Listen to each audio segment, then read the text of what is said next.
Anybody going to the after hours spot up in this piece? Want to know that information while they're coming down here, just in case? How's it going? Harvard and Stone, 5221 Hollywood Boulevard.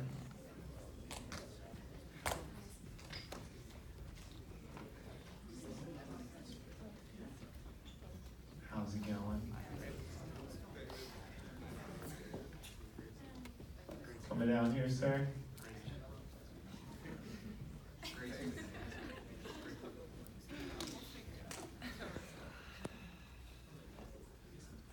All right. How you doing? Good? All right, ladies and gentlemen, give it up for your filmmakers tonight.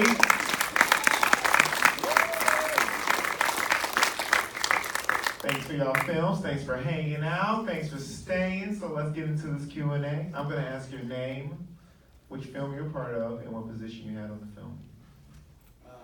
I'm David. I'm from Boulevard. I'm the producer-director. Will Pashota, I'm the writer-director, Jim. Grayson Whitehurst, writer-director of A Handful of Dust. I'm Taylor Haley. I produced A Handful of Dust. I'm Sabrina Jacklin. I wrote and directed Unforgettable. Hey, I'm Eva Dovashilova. I directed Carte Blanche. Hi guys, I'm Tony Nourish and I produced Crew. I am David, the director of Crew, and this is our work review, so thanks for being here.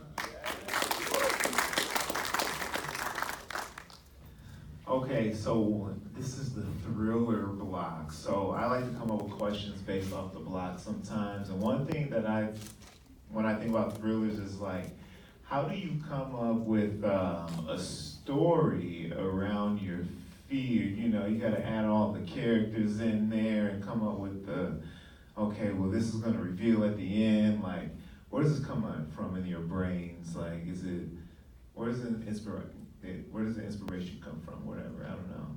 History, random thoughts. I'm a huge foodie. I made the French kitchen thriller, and so I'm into food porn, Netflix Chef's Table, and I was asking myself all the time what's behind all this. And a friend of mine who's a chef told me, man, it's fucking brutal. And so Antonia helped me produce it, and we really tried to capture this raw, intense moment in the kitchen. And well, it's a lot about perfection, to which I can relate as a filmmaker. Oh yeah, and then can we add a hint of like why the genre was chosen? I think I never thought about the genre. Okay, cool. I wanted to make it really pumping, energizing. Just pass it. So my film was the last one that we just saw. And so for me creating this film and writing it, I'm coming from Europe, and so coming to Hollywood was definitely a unique experience on its own. And so I wanted to explore these, what's behind the curtains, what is the underbelly of Hollywood, and how does it make us feel in this everyday world? People that want to sort of achieve in their professions. And so I concentrated on this character, Gideon Blake, and how does it affect a young soul of a young actor to achieve something so quickly and unexpectedly. And I believe that sometimes we don't have to sell the soul all the time, but we don't have to sell the soul in order to get what we want from our careers or from life. So yes, it was definitely great when this film was a big part of just thinking about what Hollywood makes out of us, really. My film was the second film, and honestly, we were just, I wrote it with a writing partner, and he and I were really going down a wormhole of memory, and the fact that we all kind of naturally rewrite our own memories, and every time you think about something, you're only remembering the last time you remembered it, and so on. And we were like, what if you could capture that as a technology, and how would someone use that for malintent. So we're kind of going down the road of how would someone use that to fix a relationship, and how that might be misguided and where that would come from. So A Handful of Dust, I'd say, was inspired by like a number of things. That's predominantly the life and career of Dr. Jack Vorkian, who euthanized over 140 people upon his own volition, and found that he was doing it out of benevolence. And so I guess the idea for the film just came up out of like what would happen if someone twisted his benevolence against him. And in this case, it was for a cult sacrifice. And it's inspired by films like Ben Wheatley's Kill List and Robin Hardy's The Wicker Man. And I wouldn't necessarily consider it to be a straight thriller by any means. I think it falls more under like tragedy, just like very, very dense tragedy, but definitely a thriller too, so. About a year and a half ago, I was testing alien abduction gags, and I just sort of went down that alien rabbit hole and became obsessed with it. And the lead actor, Gene, and I just came up with the story, and I was a goner. In my case, the story chose me. I work as a camera operator and cinematographer up in Vancouver, and I had the opportunity and pleasure and honor of working with Ildi Modrovic, who's the showrunner and executive producer of Lucifer. And I told her, I asked her, I says, I really want to work with you more, and I just loved her brain. And she said, and I asked her to give me a script. And so a few months later, in my inbox, in my mailbox, I got the script based on a novel by Stephen J. Schwartz, who happens to be here. He's the author of Boulevard, the novel. And that's how it happened. So there was no turning back. She gave me the script, and I'm at Hollyshorts. Yes, well, thank you.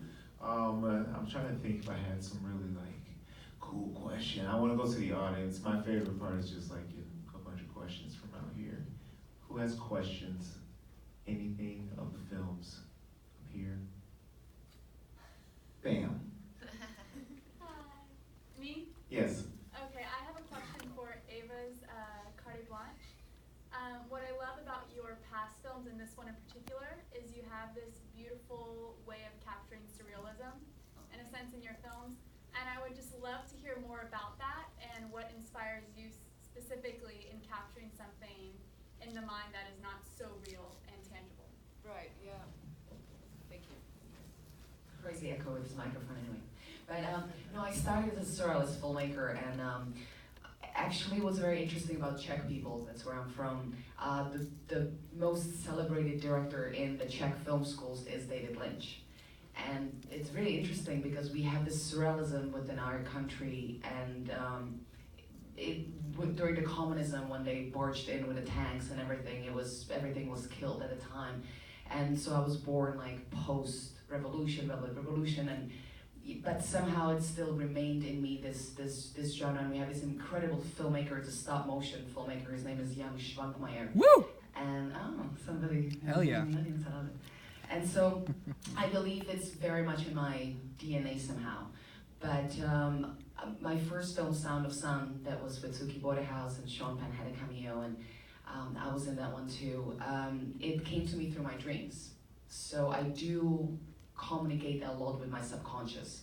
So there's parts in Carte Blanche, like him in the womb, like it can be, translated as alien or as a womb, but like it's when he was being born, and there's these different stages. And so in every of my films, I withdraw from the subconscious mind, and I believe if we all used it some more, then films get to a so different level that, who wants to live reality every day of the fucking life? We want to go to a place where we don't know that even exists, and this is why we watch films. It's because we want to escape that reality. So that's why I do love surrealism, and I want to keep it throughout all my films, hopefully, in a career.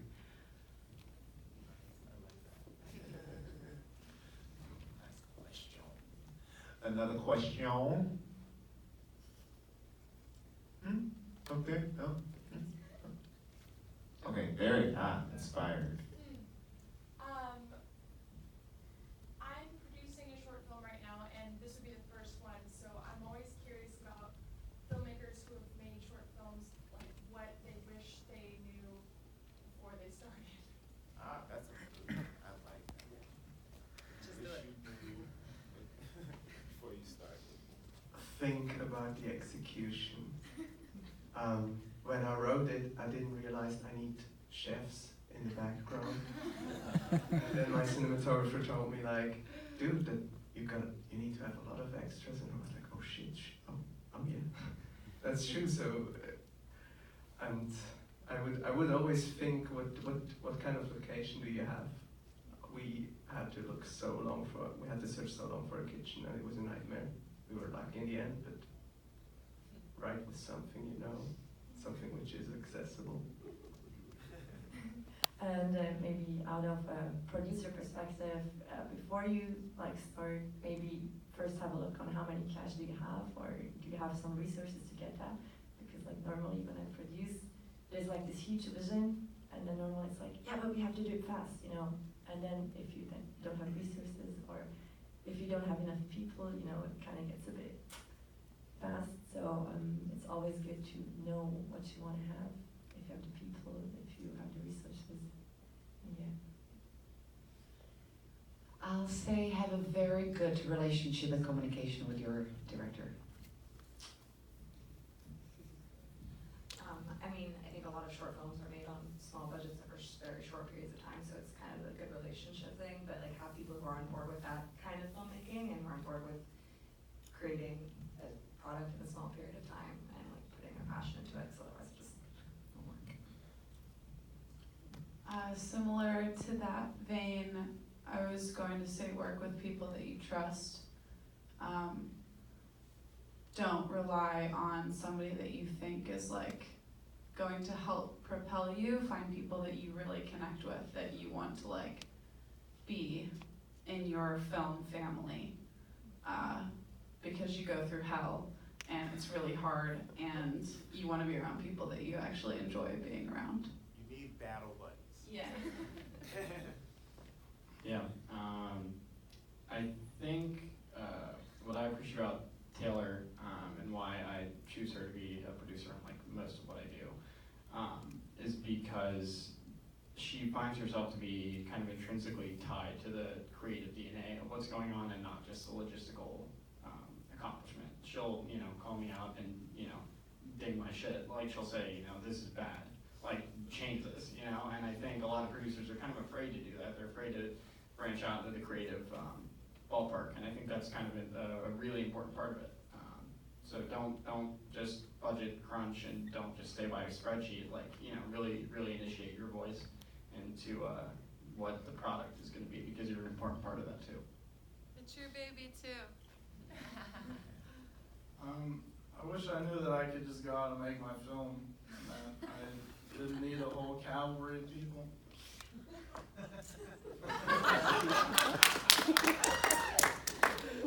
Take your time, don't rush into unknown territory. Plan when you don't have money.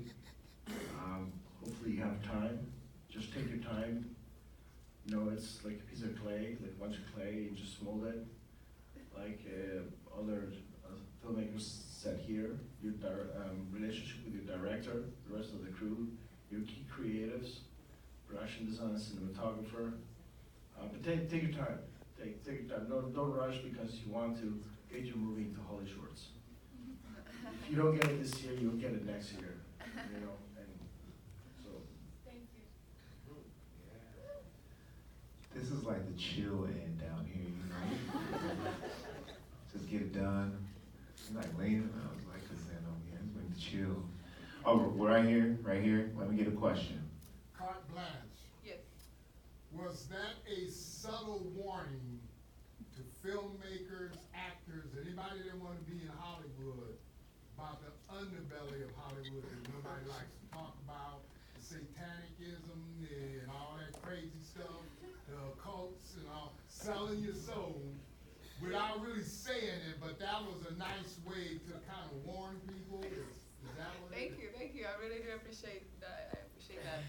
And I believe it's true. It's the Satan's everywhere and the angels are everywhere. So we always have to watch out which way we go.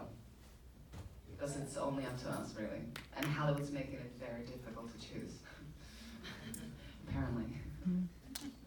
But yes, thank you very much for this great compliment. You hit the nail on the head. Okay, last question right here. Yeah, for the Boulevard film, how long did it take to like get the footage for him driving in his car? Because I really liked when the fire truck went by. I don't know how long did that take to like get those beats? Well, that's one of my proudest moments of this movie. Again, working in the industry for over 20 years, I know we worked 12, 13, 14, 15 hours. We shot the movie in 4 days. My longest day was 10 hours with a location move that took about 40 minutes to drive. The sequence that we shot, all the driving stuff, we did it in 4 hours. The sequence where Hidden Glass circles around the big block, the stuff in the alleyway, all the night exterior, we did it actually in 6 hours in Vancouver. And then again, my longest day was 10 hours, which I'm very, very proud, because what happens in short films and independent projects, you get people, a lot of new people coming in and volunteering, and filmmakers do take advantage. They'll work them for 16-hour days, they'll give them some donuts and coffee. And I've always said to myself that when I will have the opportunity or possibility to be in the seat of command, I will not take advantage of the people, and trying to live professionally by the motto of be the change that you want. So 4 hours. It's great. Thank you for that. So I could literally keep this going like all night. This is like it's literally my favorite parts. But one more time for you filmmakers, thank y'all for staying. This is awesome. So cool. We're back tomorrow. Once again, the after hour spot is Harvard and Stone. Go out, get a 2-for-1 drink special with your Hollyshorts badge, because